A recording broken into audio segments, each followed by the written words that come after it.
Seems easy. You have the Miami Heat trying to three-peat, the Bulls, the Pacers, the Nets trying to prevent that from happening. But everything seems to be different up in the air in the Western Conference. Doug Collins, what stands out the most to you about the Western Conference?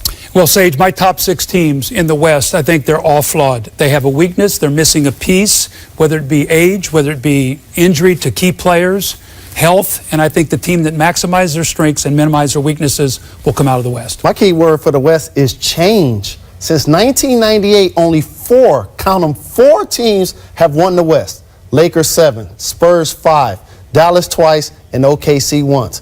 Maybe we get another team this year. Say the Clippers.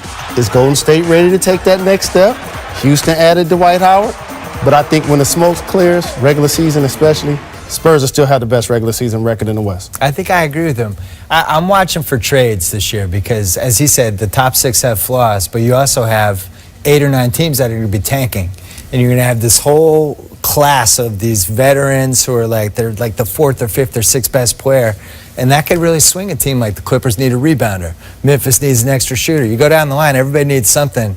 And I think the trade machine this year is going to be hopping, Sage. I'm excited. Okay, we'll keep an eye on that for sure. But that tanking word is the word that we're going to focus on here for a second. Yeah. Because to remind everybody, the 2014 NBA draft is the one that many people say, you said what, and quarter century, the best Could be the best in 30 years. Mid-'80s. Yeah. So people forgot about the LeBron James, Dwyane Wade, and Chris Bosh draft, but continue, please.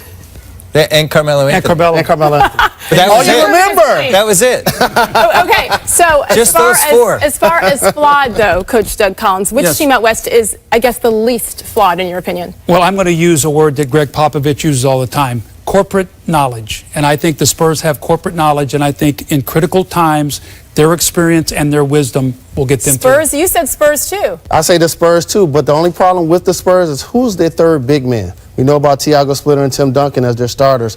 Boris Diaw, that's a step back as your third big man. And I also worry about the hangover from one of the most devastating finals losses in any sport, not just basketball. The thing I'm watching for them is Kawhi Leonard, who I thought became a star in the finals and was just magnificent.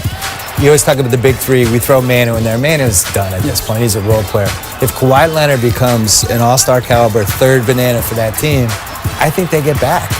I think he will, but we have to mention the Clippers in this conversation. They re-signed Chris Paul. They bring in Doc Rivers from Boston. Sorry, Bill. Can Blake Griffin really elevate his game defensively? We see the big-time slam dunks, but can we see some of those chase-down blocks? You know the answer to that already. Games He's late? not going to elevate his game. He and DeAndre Jordan. Stop it. The point here is that none of you know anything. None of you know what the heck you're talking about. So that's a perfect way to tip off the season. Lots of questions, no answers yet.